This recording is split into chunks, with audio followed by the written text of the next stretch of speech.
Episode 94, Psychiatrist, Professor, Zen Master, and Happiness Guru, Bob Waldinger.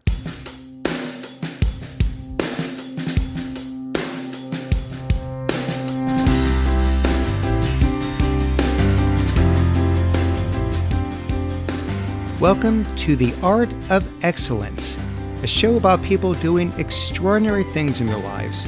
I'm your host, Glenn Zweig. Thanks for joining me.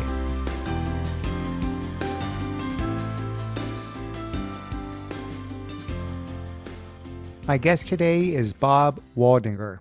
Bob is a professor of psychiatry at Harvard Medical School.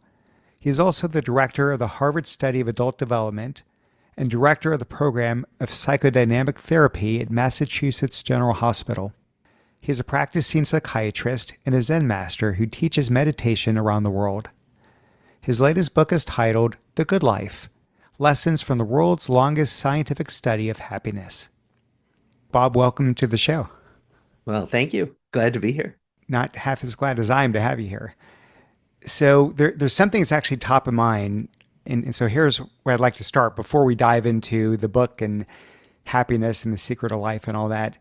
Amongst your many talents, I understand that you're this Zen master who teaches meditation. Yes? Yeah. So about 30 minutes ago, I got done with a 10-minute session. I've been trying this every year now for about 5 years, and it usually lasts about a month before I give up because I don't seem to be able to go 30 seconds without random thoughts, floating in and out. And I know they say, just let the thoughts come in, let them go away. But I mean, it's nonstop.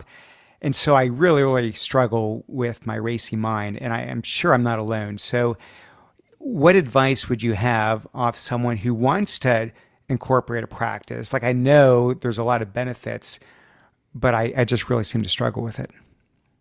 Well, yeah. And that's so common. In fact, that's probably almost universal that we all have racy minds that, in my tradition, the teaching is the mind is there to generate thoughts, and that you're going to have thoughts until you die. So having thoughts just means you're human and you're alive, right? So what that means is that thoughts aren't the enemy. And having thoughts does not mean you're doing the meditation wrong or you're having a bad meditation day.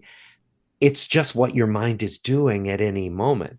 And so my thoughts are just the mind doing what it does. And so the instruction is keep coming back when you remember to the present moment, including your thoughts, but also then including maybe you're focusing on your breathing, or maybe you're focusing on the sounds in the room.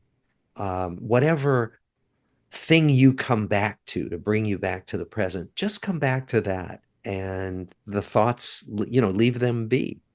And gradually you may notice that thoughts do calm down sometimes, but then the mind will get busy again. So the idea is not to make thoughts an indicator of whether you're doing well or not at your meditation, because it doesn't really have anything to do with it. Okay. The other thing is that, what's happened to you is similar to what happened to me. Like, I got interested in meditation. I'd meditate, and every time I got stressed or busy, I'd stop. And then I thought, no, that's when I want to continue. So what someone told me, which turned out to be true, is that if you sit with a group regularly and you find a teacher, you will be much more likely to be able to keep up a practice on your own at home every day. And that turned out to be absolutely the case for me. Once I found a group to sit with and a teacher, it all fell into place. Just to start with, or you still work with a group today? You still have a practice? I still teach a group. The same group that I started sitting with 18 years ago, I now lead on Monday nights. It's online. And yeah, I still do it. And it's a really fundamental part of my practice. Even though I'm the teacher at that group, I need that group in order to keep my own practice going. And if you can think back to before 18 years ago, before you started a practice, looking back, what do you feel for yourself the benefits have been? How has it helped you in your life? Oh, well, my wife says I'm a much better listener. Hmm.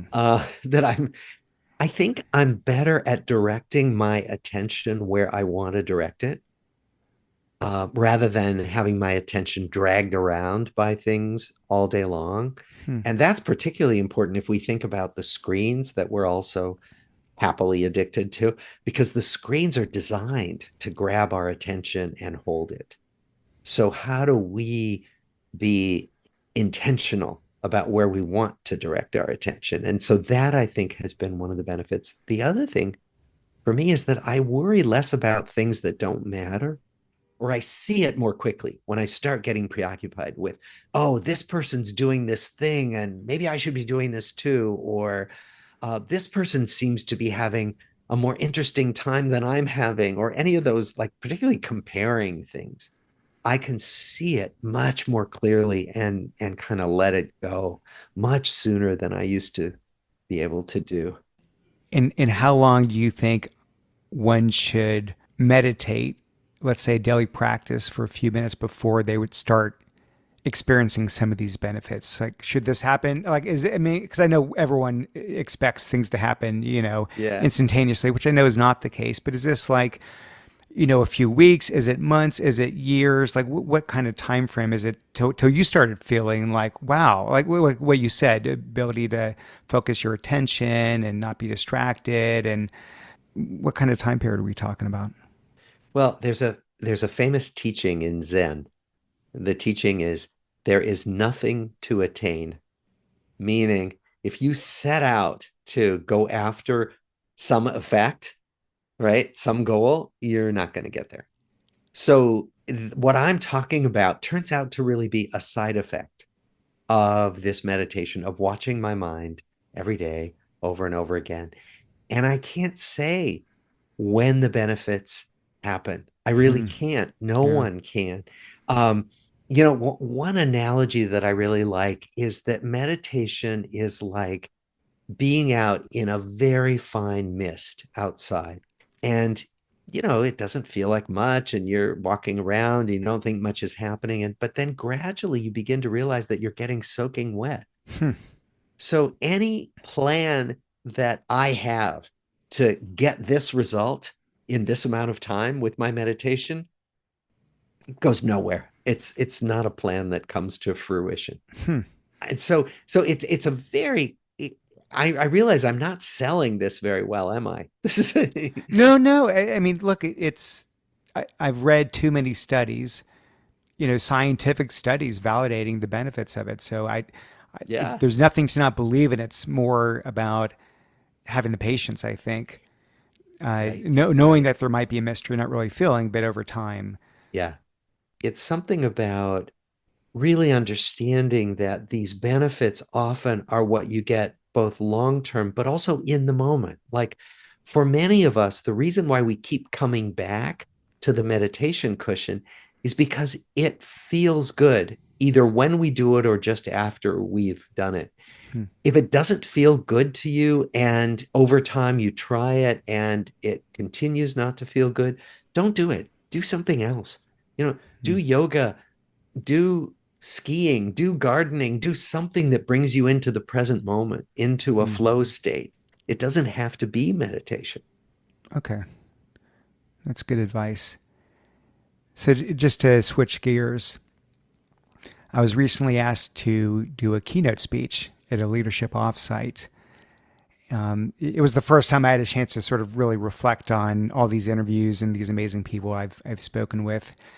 So I wanted to get inspired and look at some of the great speeches out there. So I did one of these Google searches, top TED Talks of all time. And on that list was a TEDx speech that you, sir, delivered in an elementary school auditorium back in 2015. Now, I saw that speech years and years ago. I loved it. Were you here? No, no, no, I wasn't there, but I watched on, online, Yeah, yeah. years and years ago. Um, and the fact that it's still there to this day, 8 years later on a top, I think it's had like 44 or 45 million views Yeah. to date and still going. Did it surprise you how broad the appeal was going to be for that? Oh my gosh, it totally surprised me.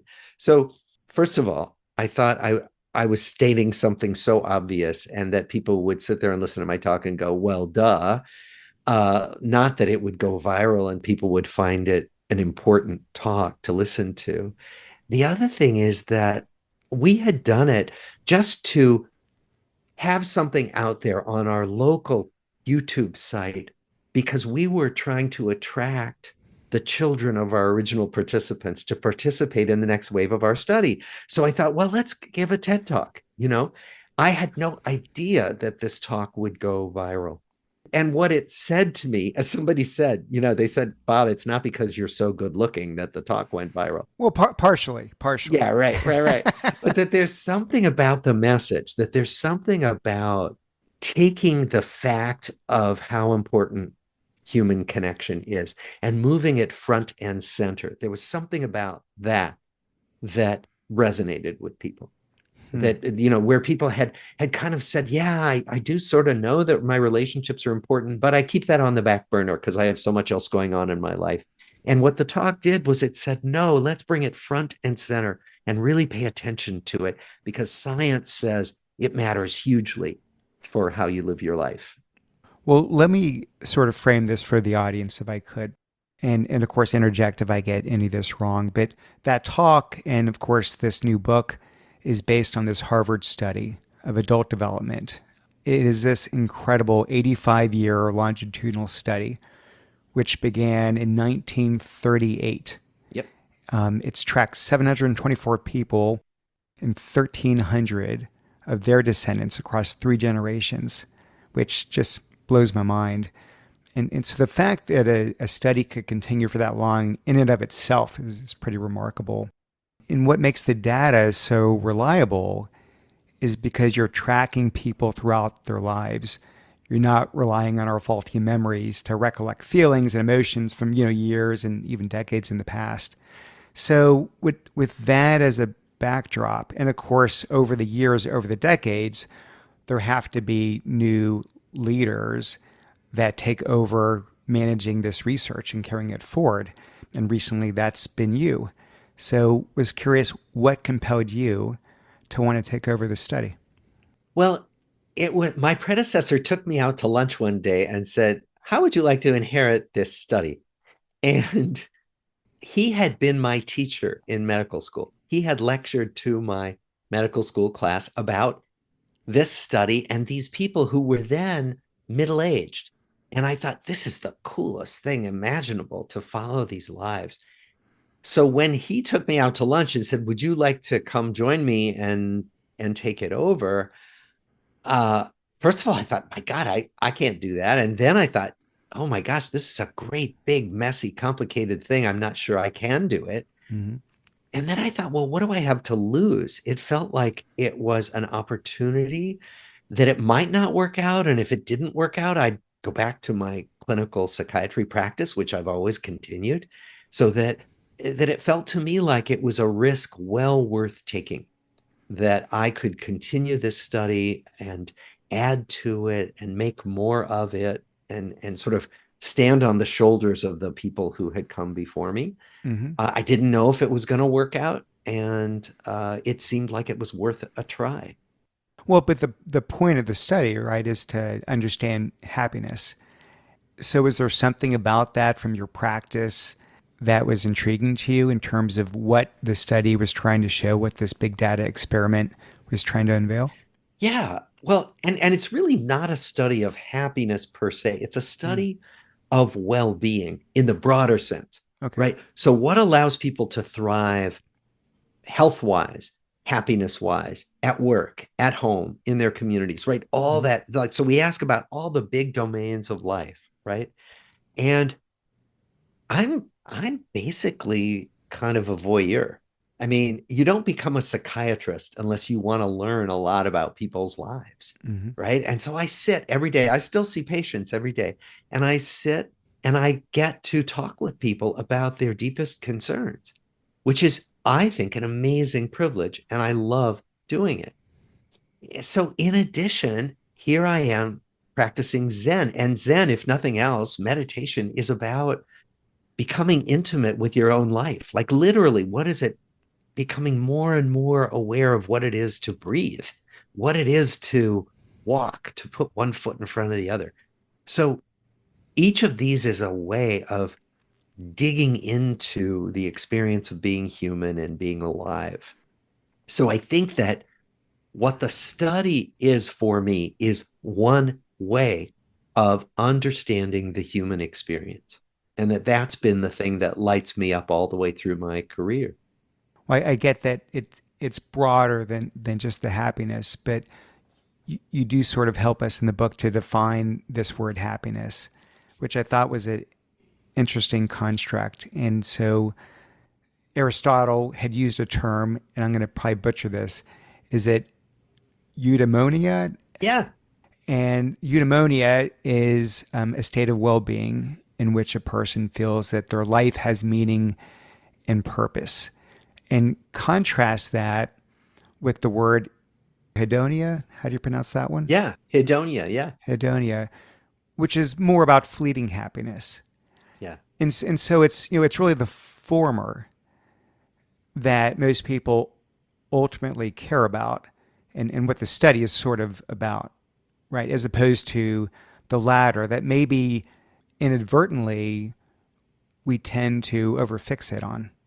Well, such an interesting point, and there's been a lot of research on this now, as you know, and that the research suggests that there are these two big buckets, hedonic well-being and Mm-hmm. eudaimonic well-being, and it seems like we all want some of both. Like even, I tend to be very concerned with, is my life meaningful? Am I doing the things I care about? Right. As opposed to, am I at a great party right now? Right. But I want some of that great party right now happiness, that moment to moment happiness. And I think what we find in studying this is that everybody wants some of both, Mm-hmm. but that some of us prioritize the long term meaning and purpose kind of well being. And some of us prioritize the short term, am I going down a fantastic ski slope right now? Mm-hmm. Well being. And don't you think that maybe changes with age as we gain some years and wisdom and meaning in our lives? I think that's a good question. Do the party animals calm down? Right, And right. I don't know if I bet that's right. And I bet it has been studied. I'm not aware of the research on it, but I'm pretty sure that there is research on that, how it changes over the life cycle. Yeah. Yeah, I think it's hard. I mean, even back to our conversation about meditation, here I am asking, well, how quickly do I get the fix, right? When do I start seeing the results? I want to feel better now. I want less stress now. I want more focus, like you talked about now. And some of these things, they take time, right? And I think, just to generalize, I think we tend to want things to happen, sooner, quicker. We want the roller coaster ride because that's going to happen now. We can experience it now, as opposed to something that we may not even know we're experiencing because we're in the mist, back to your Right. point. And it's Right. only many, many years forward, looking back, do you say, I've been in this mist the whole time and didn't even know it. And so that it's just a hard thing, I think, for some people to have the right kind of long-term focus when we tend to be so in the moment in terms of what we want to experience. Well, and I think you're right that it probably does change as we age. We do know that what we prioritize does change. So as we get older, as we literally get into middle age, like in our 40s and 50s, it is the salience of mortality, the fact of death becomes much more real to us. Like Mm-hmm. we all know we're going to die, but in our 20s we think, oh, that's so far off, and maybe I'll be the exception anyway, right? Mm-hmm. And then that all begins to change as it really sinks in. As we get into middle age and beyond. Oh my God, this is real. Time is short. What do I want to do with this time? And Mm-hmm. then what research tells us is that we really shift our priorities. We start paying attention more to our moment to moment well-being. Am I doing the things I care about? As opposed to, am I deferring gratification? Am I doing the should? So many of us with age, start letting go of the Hmm. obligations that we really don't enjoy anymore, whether it's being with certain people that we don't enjoy anymore, or, going to those meetings that we haven't liked going to in a long time. Hmm. People let that stuff go. And that's a demonstrable effect of getting older. Hmm. Well, the essence of the findings of the book, the findings of your study, I should say, and no surprise, it's consistent with the TED talk you gave. And just for the sake of simplifying, it boils down to the importance of relationships. That relationships are more important to long term health and happiness, or well being, as you put it, than diet, exercise, really anything else we can do. So, maybe just to unpack a little, when you talk about relationships, because there are married kind of relationships. So, what kind of relationships are you referring to? What is it that's been studied in this longitudinal study here? Yeah. Well, it turns out it's all kinds of relationships. We have done a lot of studying of marriage, intimate relationships, but we've also studied friendships, volunteering, family relationships. And what we know is that this well-being benefit comes from all these relationships. And there have been other studies of, it's called weak ties, which is not a good name for it. It's really what we think of as casual ties. So the barista who gives you your coffee every morning in Starbucks, Mm-hmm. or the person who delivers your mail, if you have a friendly exchange with them, that too enhances our well-being. So even these kind of small little interchanges Mm-hmm. make us feel connected, make us feel we belong. That said, what we think everybody needs is at least one or two relationships where somebody really has your back. We asked our original participants at one point to tell us, who could you call in the middle of the night if you were sick or scared? And we asked them to list everybody, and they could list, most of them could list several people. Some of them couldn't list anybody. And some of them couldn't list anybody and were married. And so, what we think is important is that everybody, no matter how shy or extroverted they are, everybody needs at least one or two of those good relationships that are like safety nets, where I could go to this person if I needed help. That to feel secure in the world, we need some connection like that. And as long as you have those one or two, so let me contrast two scenarios here. Person A has one or two close relationships, the person they can call in the middle of the night, and that's pretty much it. Two, maybe three people in their life that they can count on, that they could have intimate discussions with, really go deep. Somebody else maybe has 12, 15, 20 people, but much more casual relationships, right? A lot more frequency, a lot more touch points, a lot more, coffees and what's going on, but not really deep, intimate relationships, just sort of on the surface. Is quantity, does that come into play here? Or really, as long as you have the one or two, all the others don't really matter at that point? It depends. Hmm. So, Yeah. when you study thousands of lives, you realize one size doesn't fit all. So, depending on our temperament, which we think is in part genetically based, some of us are more shy. For those people, for shy people, they don't want a lot of people in their life. That's stressful to be around a lot of Hmm. people. For those people, one or two relationships might be all they need and all they want. Hmm. For other people who are more extroverted, that would be too few and they would feel not connected enough. They'd feel more isolated. So it really does come down to what you feel you need and what you notice works for you in your life. So it's in the eye of the beholder. Hmm. So I can understand that if health and happiness, and again, they're sort of intertwined, but I imagine there are a number of markers you're doing to measure health, right? It's more black and white, if you will. How are you measuring happiness? What is there some way to quantify it? Is it just based on subjective input from participants? We measure it in all different ways. A lot is subjective. So we ask people, are you happy? And we ask them in all different ways, lots of different kinds of questions. Hmm. But then we ask other people, we ask their spouses, we ask their kids, Hmm. you know, does so and so seem happy? We measure their stress levels and their ability to recover from stress. We bring people into our lab and deliberately stress them out and then do all these physiologic measures of recovery from stress. Similarly, we draw blood for DNA and for epigenetic analyses, so how genes get turned on and off in response to certain levels of stress. So there are all these different ways. We put people into scanners, MRI scanners, and look at their brains and how they light up, the patterns of lighting up when they're seeing happy or sad photographs. So there are all these different ways of trying to come at well-being using different lenses. Hmm. So you're a practicing psychiatrist. You mentioned you still keep up a practice. Yep. So curious about your view on sort of to this point, one's innate disposition and how that affects one's feelings of happiness. And, because I think most of us, right, we have good things in our lives, we have challenges in our lives, right? Feelings of happiness, feelings of stress.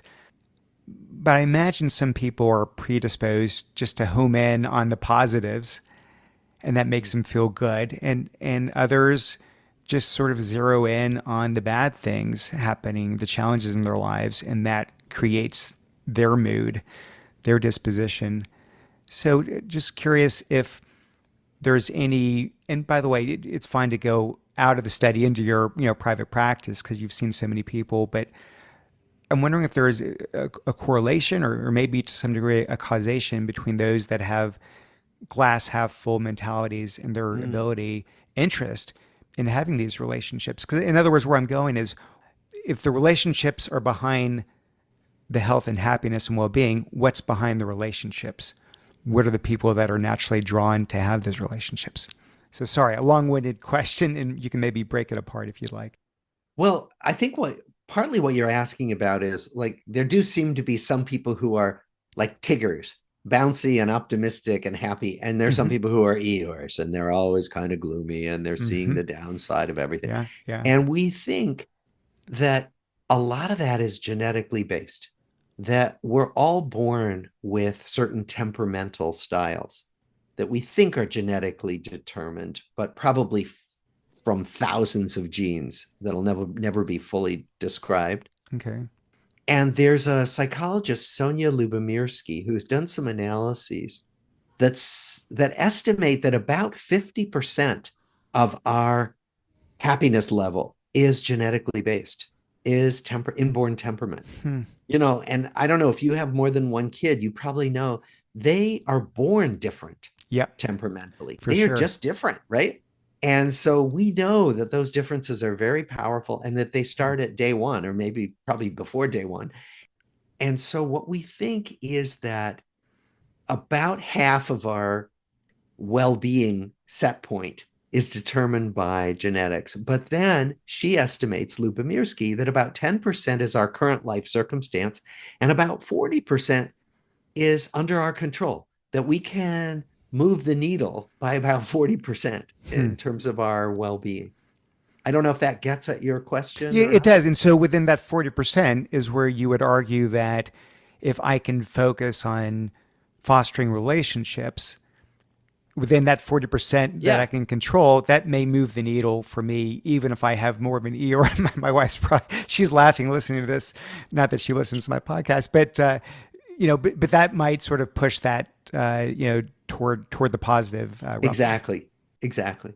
Was any of that stuff that you could study in this big data study, or too complicated to get into, to genes and that sort of thing?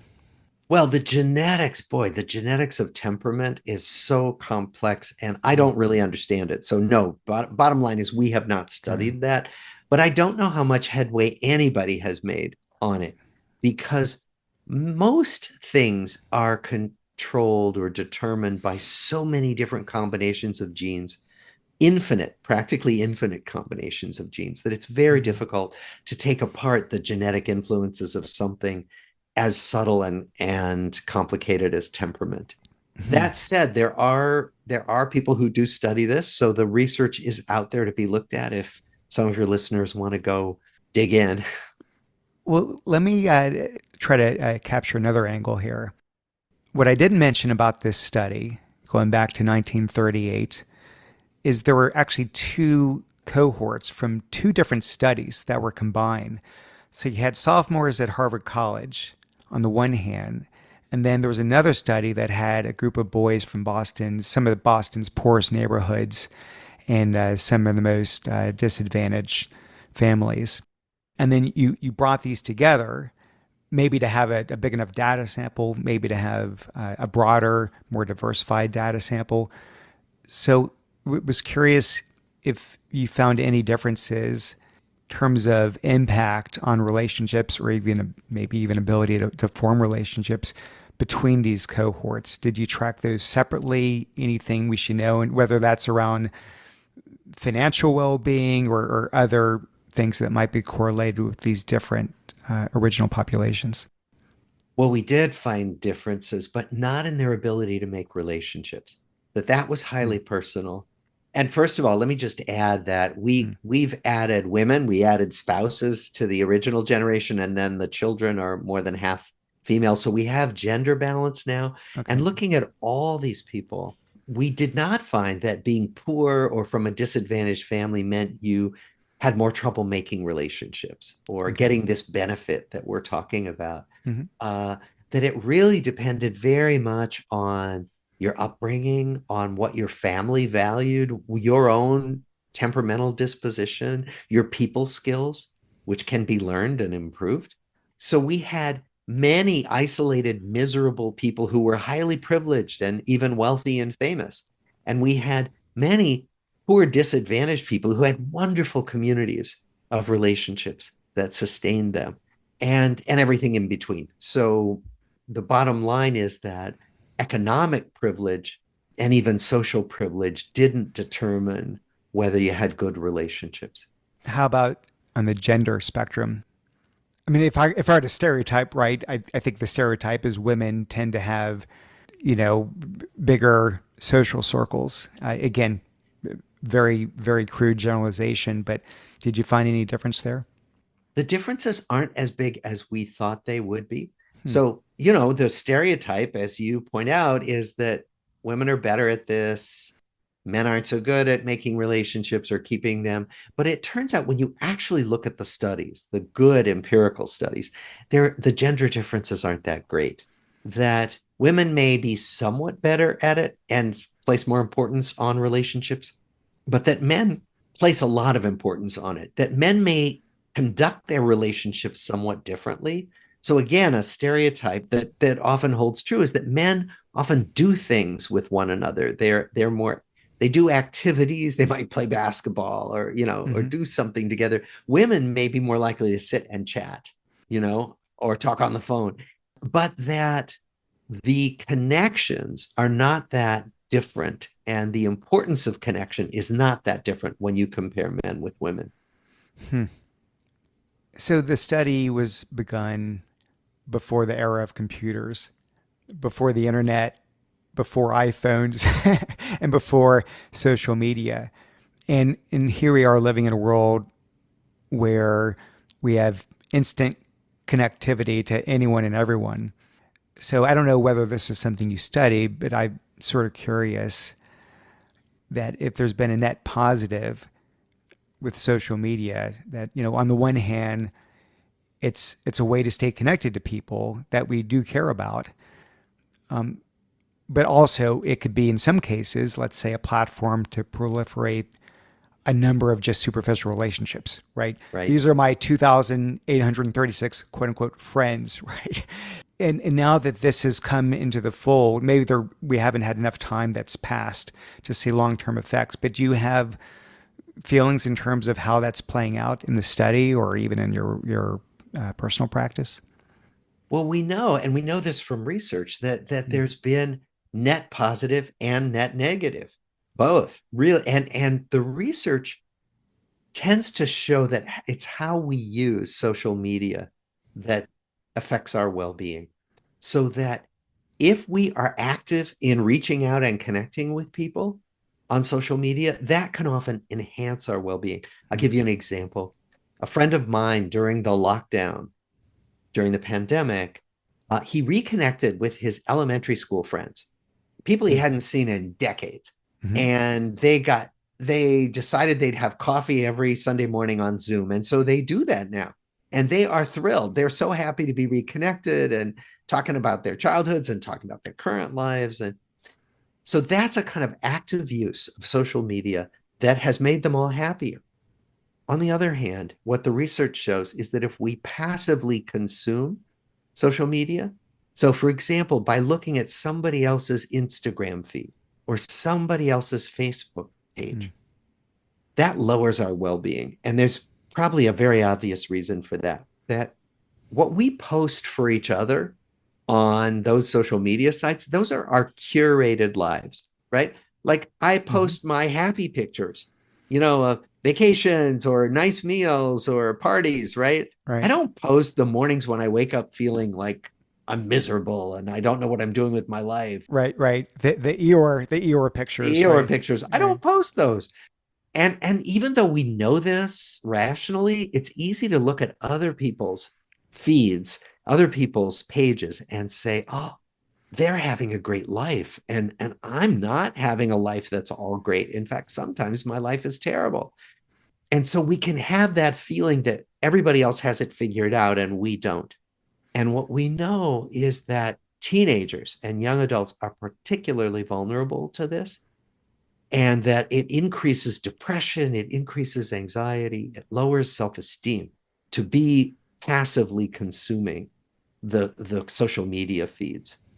So that's a long way of saying that we think that social media both has the potential to enhance our well-being when we actively connect with people and to markedly decrease our well-being if we passively consume this stuff.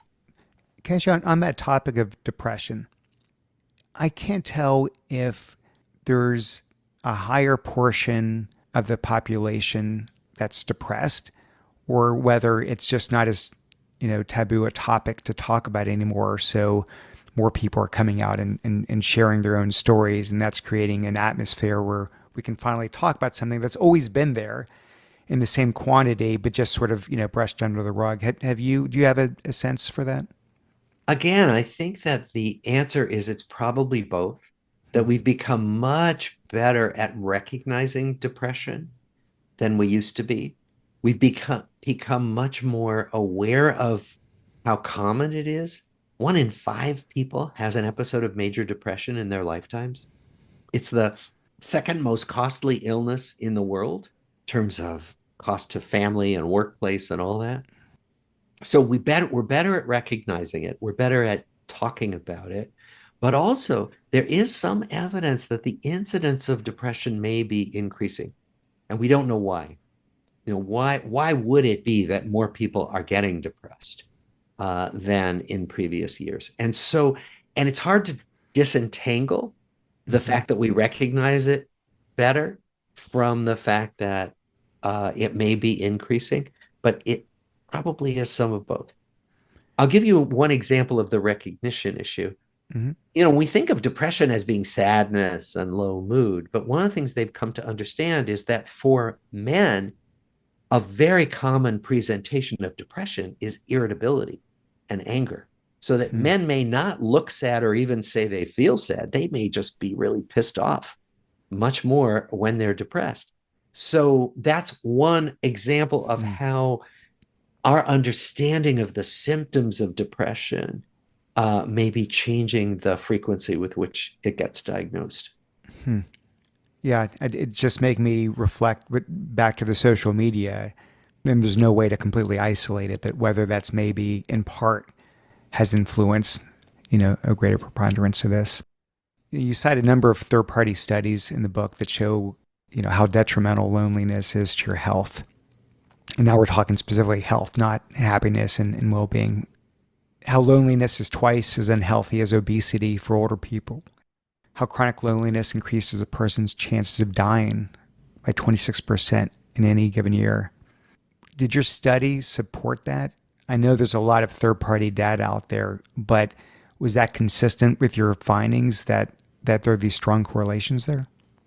We didn't study that specifically. So you'd have to set it up in very specific ways about asking about loneliness Mm-hmm. and then following up in certain ways at certain times using certain measures. We didn't do that.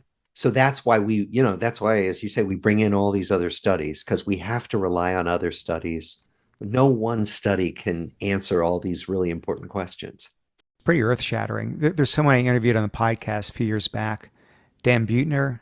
I don't know if Yeah. that rings a bell. Yeah. I know him. Yeah. And this is, of course, for those listening that didn't hear that one. He studies what he deemed blue zones, which are these hot spots around the world where the longevity is way greater than anywhere else. And more people living past 100 and fewer people having cancer and heart issues and all of this. And he sort of studied everything, and people having really strong social networks was as powerful an influence on their ability to live to a long, ripe old age as anything else. Diet, Yeah. exercise, Yeah. anything else. And so it's pretty interesting. I had forgotten about that, but Yeah. it's pretty consistent. Well, and one of the reasons we think that's the case is that we got selected out to be herd animals. So one theory, which of course you can't ever prove, it's an evolutionary theory.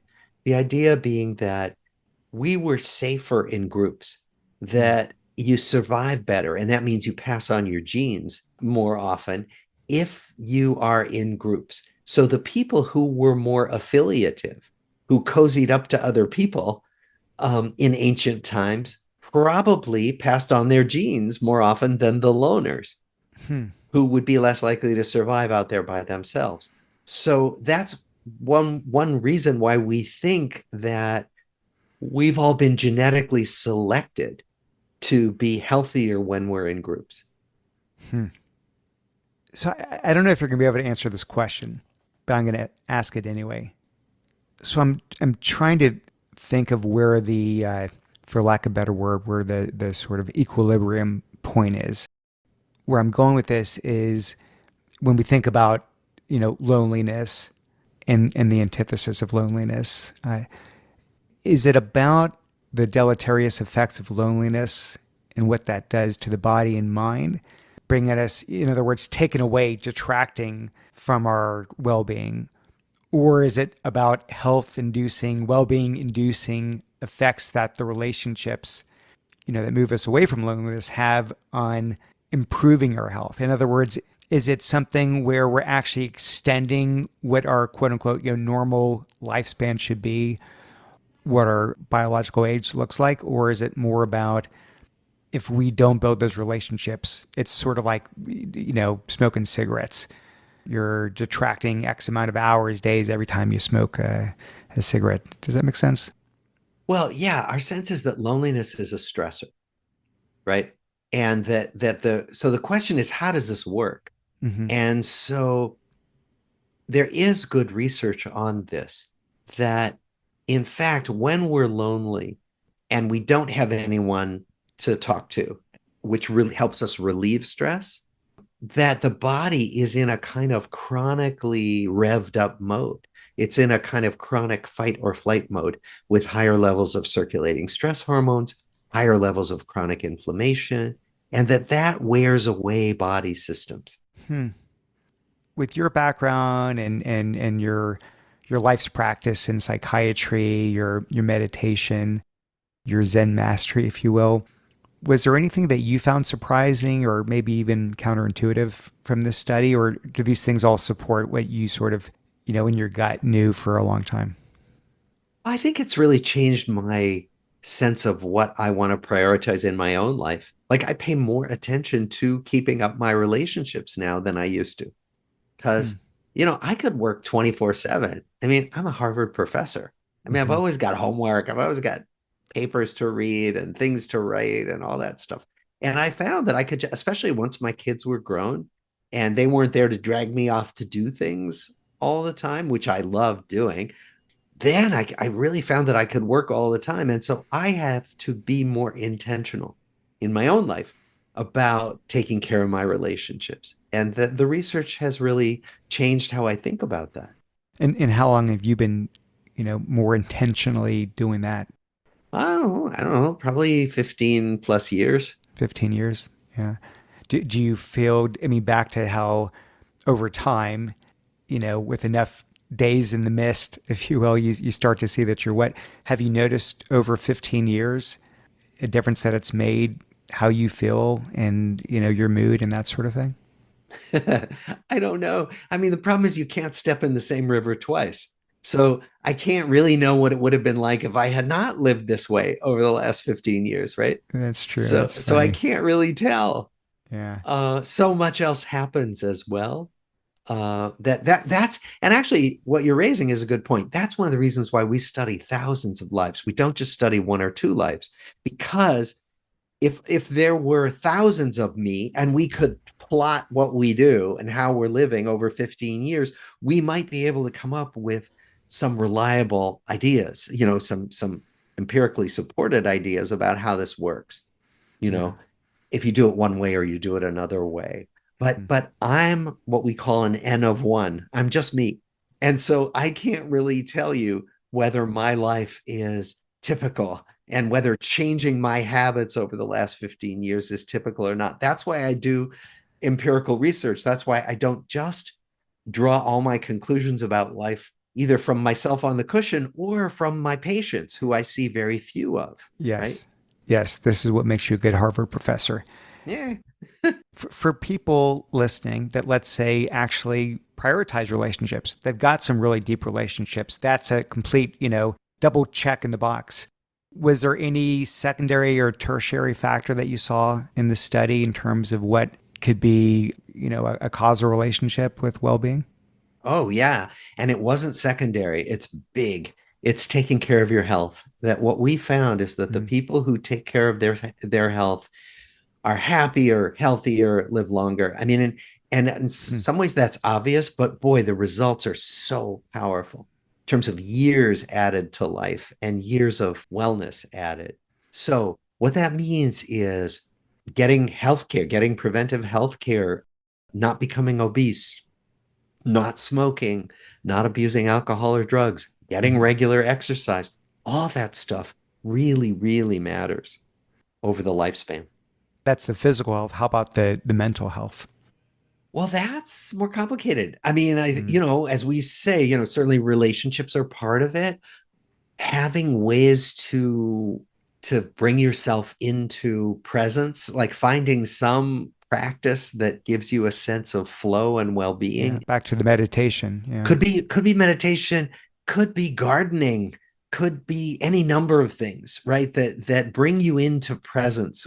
Could be hiking. Often, like being in nature, many people find incredibly grounding, soothing, reorienting. So I would say those kinds of practices, religious practices, are often very helpful for people. Oh, faith. I didn't think about that. Did faith come into play here? Well, it did. We asked people if they had religious or spiritual practices, and Hmm. some said yes, and some said no, and neither group was happier. So having a spiritual practice didn't make you happier, and not having a spiritual practice didn't make you happier. Interesting. Bob, this podcast is called The Art of Excellence.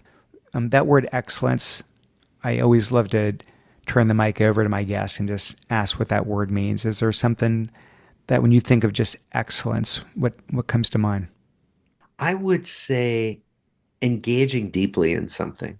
So excellence, could mean talent, it could mean being the best at something, but I think of it more, certainly in my own life, as just being really engaged. And that for me is the excellence part. So for me, it's being deeply engaged in Zen. It's being deeply into this lifespan research that I do. And yeah, we can say, well, it's more or less excellent. I don't know. Because excellence can involve comparing ourselves to other people. I'm more excellent than you are. But we know that when we compare ourselves to others, we're less happy. The research shows that. Mm-hmm.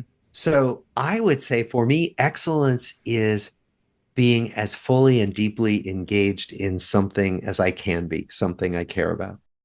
It's a fantastic answer. And that's why I call it the art of excellence and not the science, because it's really just one's interpretation. And being highly engaged in activity sounds perfect. I can't thank you enough. Absolutely fascinating study. Again, I mentioned earlier, the book called The Good Life, Lessons from the World's Longest Scientific Study of Happiness. You are very fortunate to be the project lead of this. What a fascinating study. I don't know how long you're going to do it for, but I hope it's for many, many more years to come. We all benefit learning these things. I think we're all chasing quote unquote happiness, well-being, what have you, in our own ways. I certainly learned a lot. Thank you for spending the time with me. Really appreciate it, Bob. Well, thank you for having me. It was a great conversation. I really enjoyed it. Hey, everyone. Okay, please don't go away just yet. A couple favors to ask. Favor number one, and I know I've asked before, but if you haven't had a chance to leave a review and you enjoy the show, it would honestly mean a lot if you could go to iTunes and write a review. That goes a long way, so thank you for that. Also, had a chance to deliver a keynote based on a lot of the learnings I've had from this show. Really enjoyed it. So if you are in any way affiliated with any organization, for-profit, non-for-profit, doesn't really matter, but there's some event where you think they might be looking for a keynote, I appreciate if you would keep me in mind for that. I can be reached at glenn@theartofexcellence.com. Thank you all for listening. We are inching closer to episode 100. Super excited for that sometime later this year. In the meantime, keep being excellent. Tune in next time. Thanks, everybody.